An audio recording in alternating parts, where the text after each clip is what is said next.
Oseo. Oseo. That's a Cherokee greeting, and wave the great feather for the good of it. That's the way we start. The consciousness of Native America is endowed by el núcleo duro, and that is the hard nucleus of beliefs that continues to persist and to endure through time, culture, languages, and boundaries. And in Native America, we continue to recognize these beliefs today. The great Buffalo Nation was like 60 million, did I say? Like that. It was destroyed rapidly. And with that also was the collapse of the entire ecosystem in which the buffalo was the architect. The cause of that destruction of that whole system and nation was from people that had come here from Europe.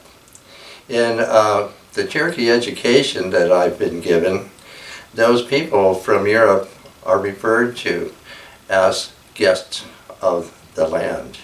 They were driven by greed coupled with monomania and civilization. Now that that was over 100 years ago, 150 years ago maybe at the most, like that. Now there has been recently an interest and an effort among conservationists in northern Mexico to restore and revive the buffalo and restore the entire ecosystem. And I'm going to read to you a report for that.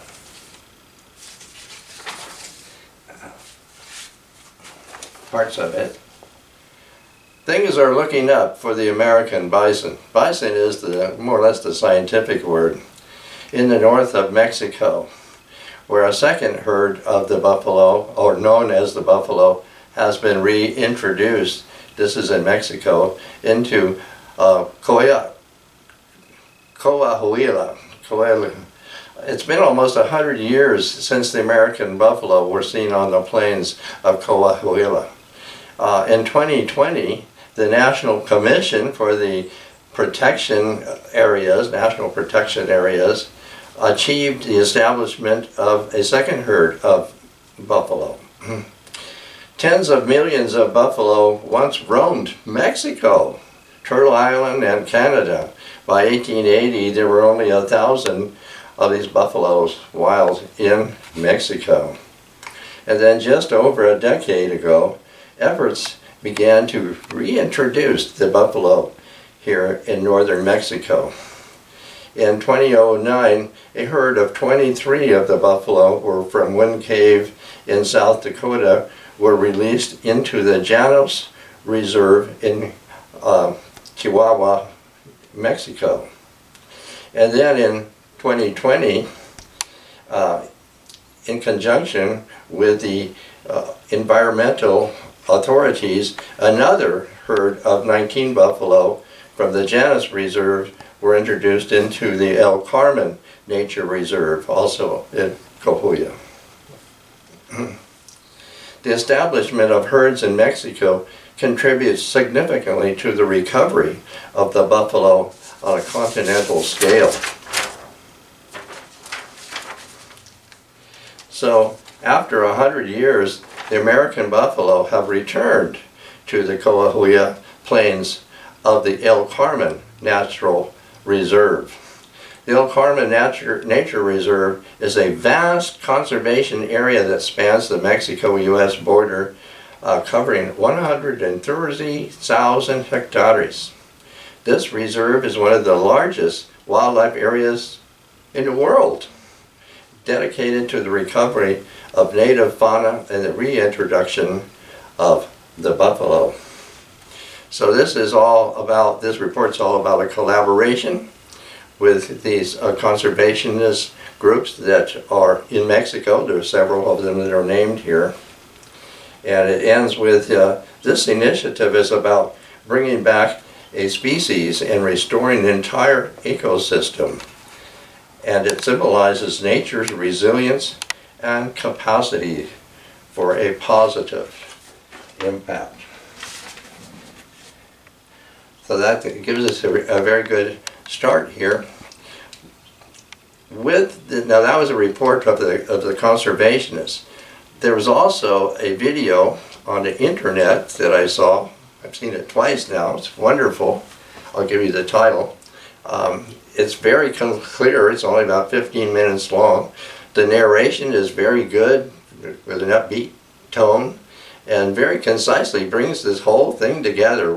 What had happened, and like I've never seen before, the whole ecosystem. So it's a wonderful film, and you can find it on the internet by this title, Hundreds of Bison Abandoned for 10 Years, What Happened Next? So basically what I gathered from the article, first there was a herd that was taken to the reserve in Mexico, and then nothing was done. And then after 10 years, they picked it up again, and that's what the report was about. So if you can get that off of the internet. Now, going with that, if you can go right here to this creature here. This is a Native American bullfrog. The name is Ganestatanka, to go with the bull buffalo, Takanka, here. This is made by Annie Fields, about 1950. She's a Maricopa person in Arizona, and what this is about is actually the return home. The phrase would be, "Ito he klia," I'm going home. And he also has a cigarette in his mouth. This is not like the modern people with a cigarette in their mouth. This is sacred. Tobacco in Native America has always been sacred. So that designates this bullfrog as somebody who is sacred. Now I want to start off, I could say, even though they cut down the tree, the root survives. And that root is this culture of the buffalo. And that's my theme for all this today. So I'm going to start with this invocation in the Lakota. Tachishanka Oyate Hoyeya Nawiz and Yellow. I send my voice to the Buffalo Nation. Aho, aho. Here. I can go all the way up there to the top. This piece that I have made here, this is meant to represent the ancient and prehistoric buffalo that scientifically is called Bison antiguus. But in Lakota, this is Betehotkan. Even though for the European scientists and so forth, these have been remade or something from fossils. And I have seen one when I visited the Natural History Museum in Michigan.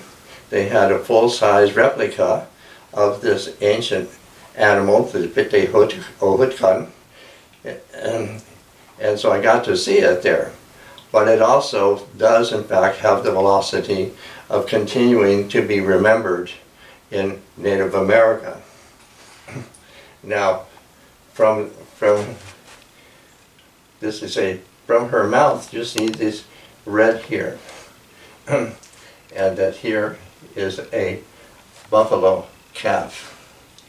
So that is a kakpe tukun. A kakpe tukun. This is a mucus that the mother buffalo produces when her calf is first born.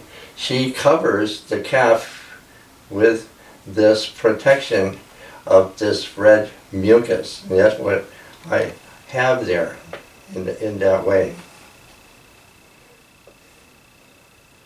Also with I have recently seen photographs of ancient petroglyphs in Wyoming that are reckoned to be somewhere 9,000 or 10,000 years old that resemble my image here of the ancient ancestor buffalo.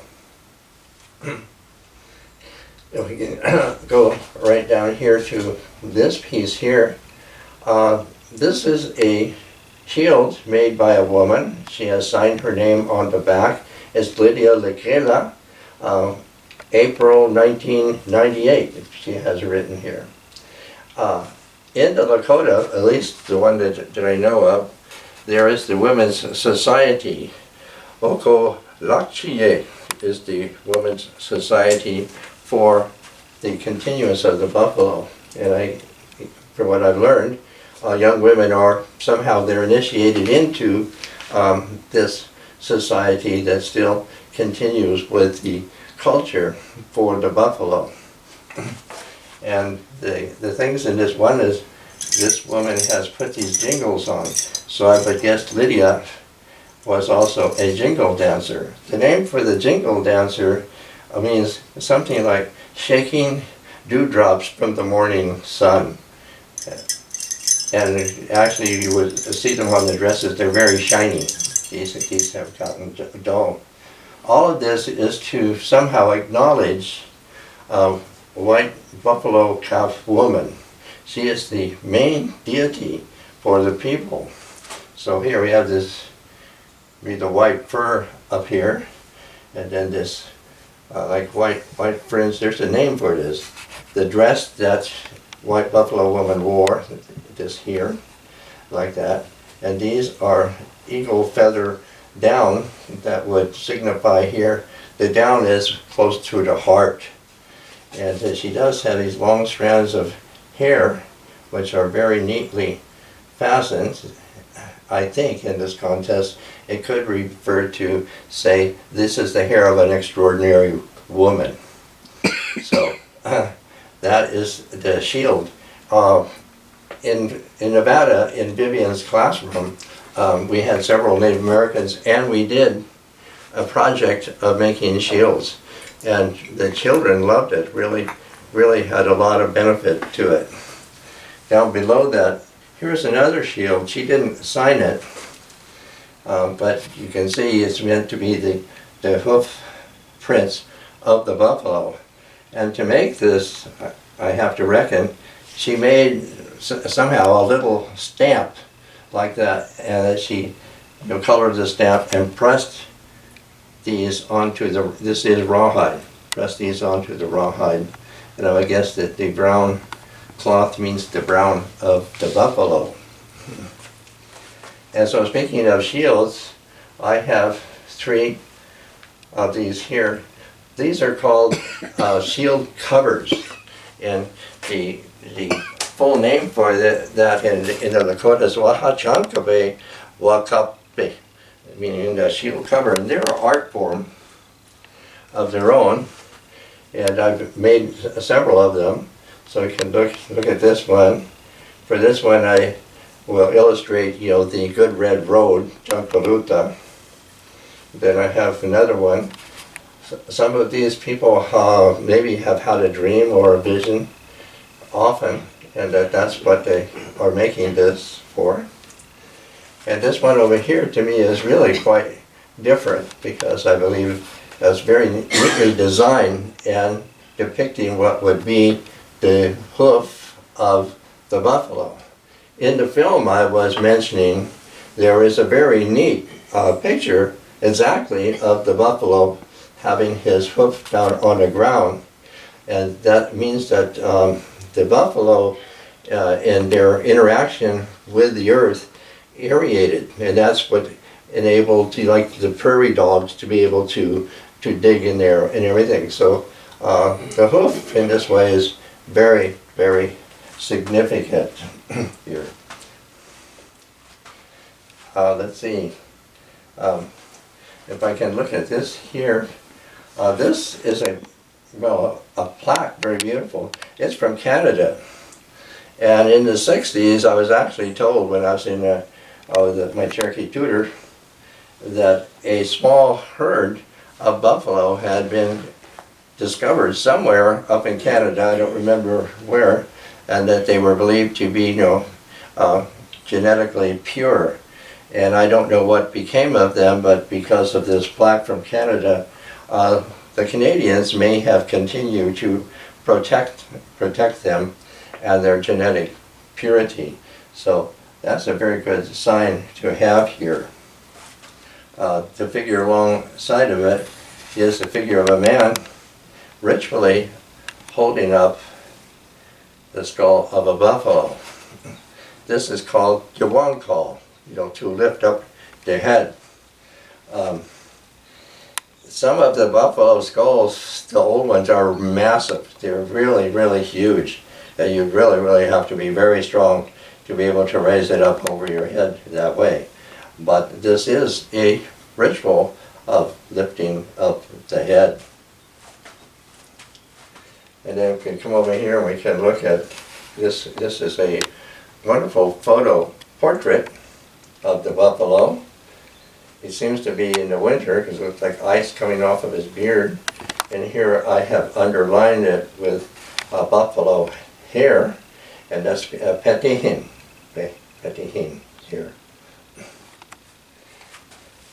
And alongside of it, these are buffalo toes. These are buffalo toes, as you can hear. So this is actually a rattle, and that rattle would be Tika Kasashalapi, and it is also coated with red dust, and that's Ayublu, meaning the red dust of the earth. Now, in the old days, when people still lived in teepees, they fastened these to the flaps of the teepee so that when anybody went in and out, like opening and closing the door, then it would rattle like that. Now, for me, the first buffalo for me kind of has to do with this.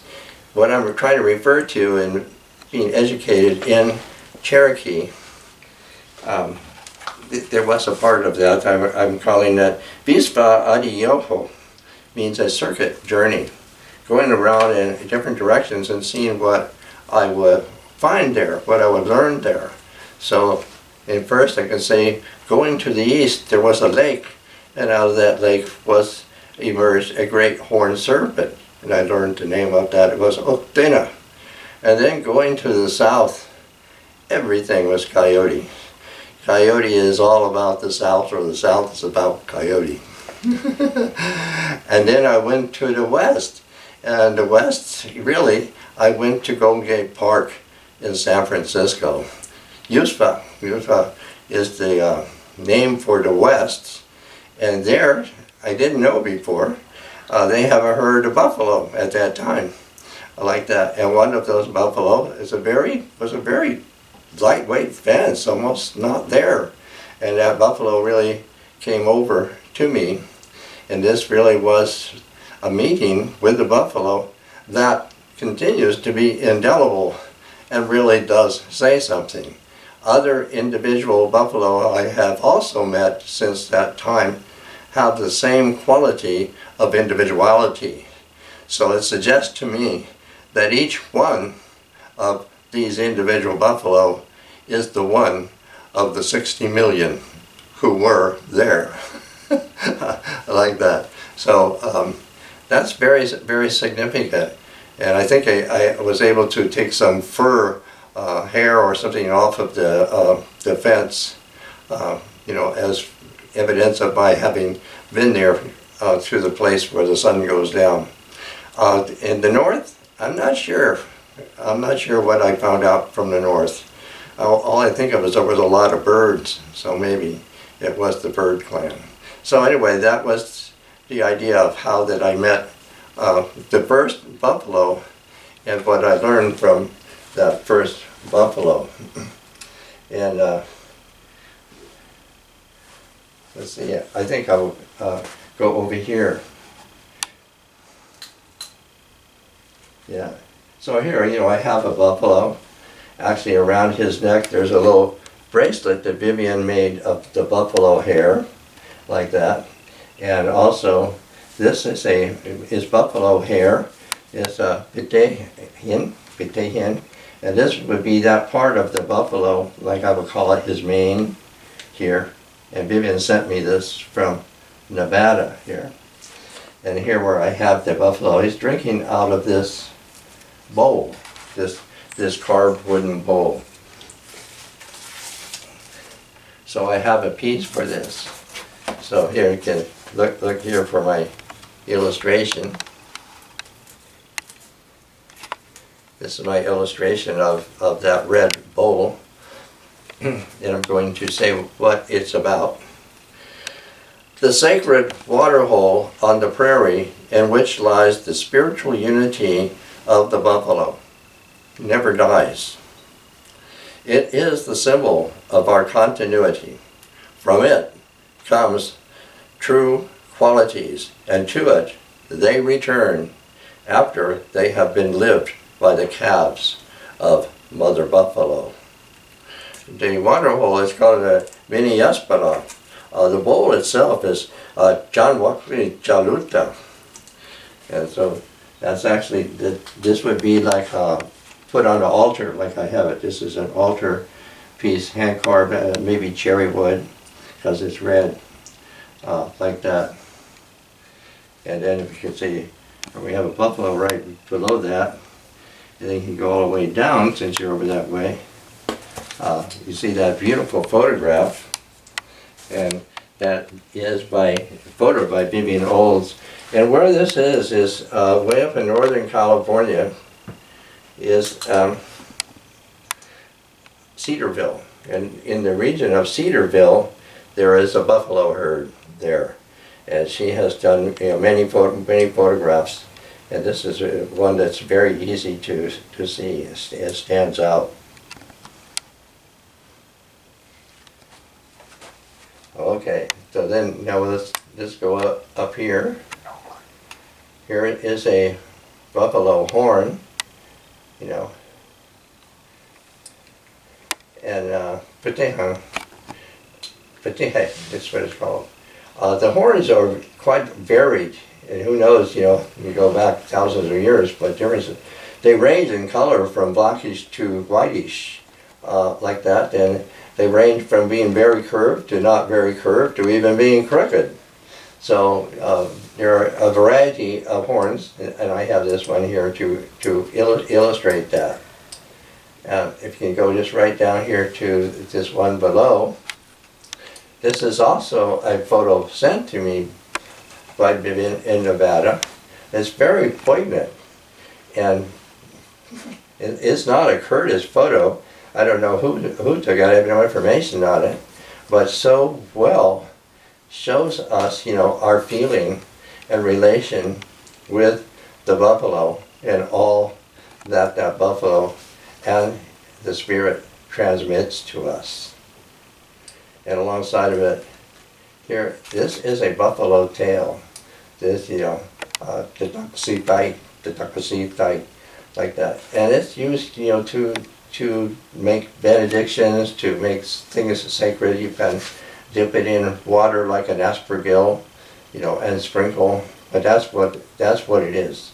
That's the buffalo tail here. And then come over here. This piece here I have, yes, is you see there. I had a dream. I was given a dream, and in this dream, a lot happened, but it came up to this buffalo. I would have to say was she.